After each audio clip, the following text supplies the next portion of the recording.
cherchait en elle le chemin des mots. Jacques Salomé. Il était une fois une petite fille qui ne trouvait jamais les mots pour dire ce qu'elle ressentait. Chaque fois qu'elle tentait de s'exprimer, de traduire ce qui se passait à l'intérieur d'elle, elle éprouvait comme une sorte de vide. Les mots semblaient courir plus vite que sa pensée. Ils avaient l'air de se bousculer dans sa bouche, mais n'arrivaient pas à se mettre ensemble pour faire une phrase. Dans ces moments-là, elle devenait agressive, violente, presque méchante. Et des phrases toutes faites, coupantes, cinglantes, sortaient de sa bouche. Elles lui servaient uniquement à couper la relation qui aurait pu commencer.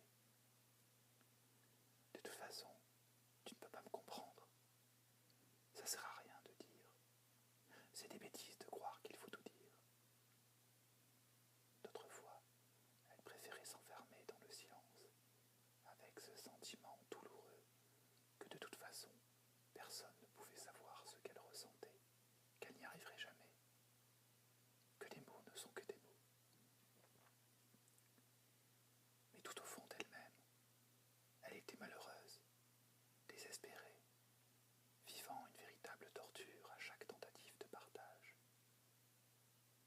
Un jour, elle entendit un poète qui disait à la radio : « Il y a chez tout être humain un chemin des mots qu'il appartient à chacun de trouver. » Et dès le lendemain, la petite fille décida de partir sur le chemin des mots qui était à l'intérieur d'elle. La première fois où elle s'aventura sur le chemin des mots, elle ne vit rien, seulement des cailloux, des ronces, des branchages, des orties et quelques fleurs piquantes. Les mots du chemin des mots semblaient se cacher, paraissaient la fuir. La seconde fois où elle chemina sur le chemin des mots, le premier mot qu'elle vit sur la pente d'un talus fut le mot « oser ». Quand elle s'approcha, ce mot osa lui parler. Il lui dit d'une voix exténuée : « Veux-tu me pousser un peu plus haut sur le talus ?» Elle lui répondit : « Je crois que je vais t'emmener très loin dans ma vie. »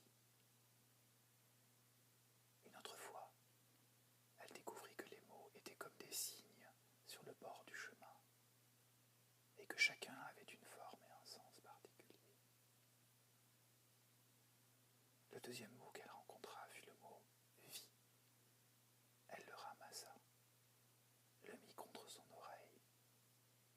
Tout d'abord, elle n'entendit rien, mais en retenant sa respiration, elle perçut comme un petit chuchotement : « Je suis en toi, je suis en toi. » Et plus bas encore : « Prends soin de moi. » Mais là, elle ne fut pas très sûre d'avoir bien entendu.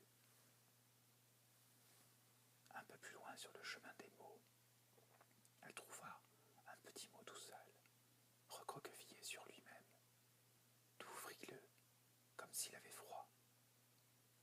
Il avait vraiment l'air malheureux, ce mot-là.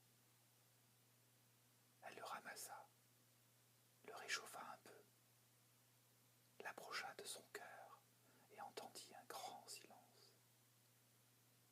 Elle le caressa et lui dit : « Comment tu t'appelles, toi ? » Et le petit mot qu'elle avait ramassé lui dit d'une voix nouée : « Moi, je suis le mot « seul ».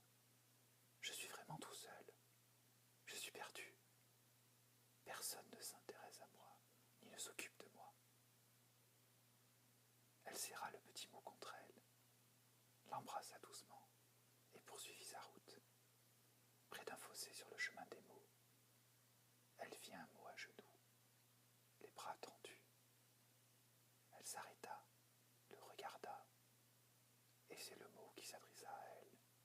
« Je m'appelle toi, lui dit-il. Je suis un mot très ancien,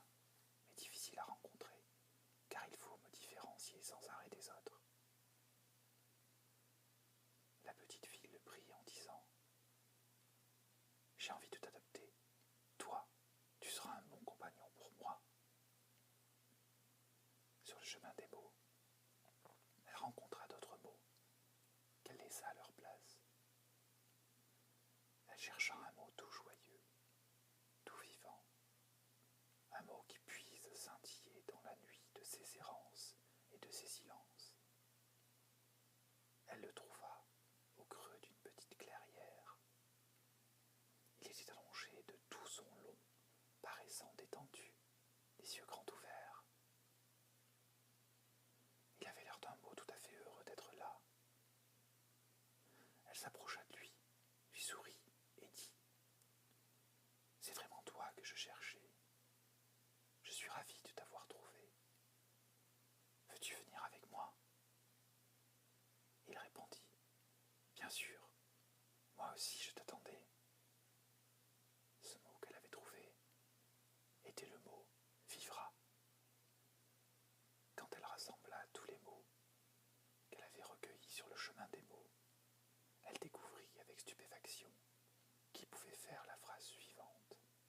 « Ose ta vie, toi seul la vivras. »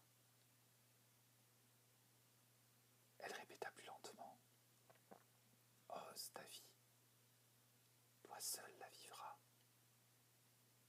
Depuis ce jour, la petite fille prit l'habitude d'aller se promener sur le chemin des mots.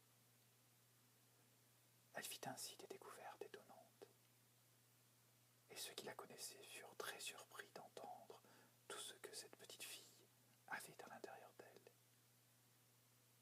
Ils furent étonnés de toute la richesse qu'il y avait dans une petite fille très silencieuse.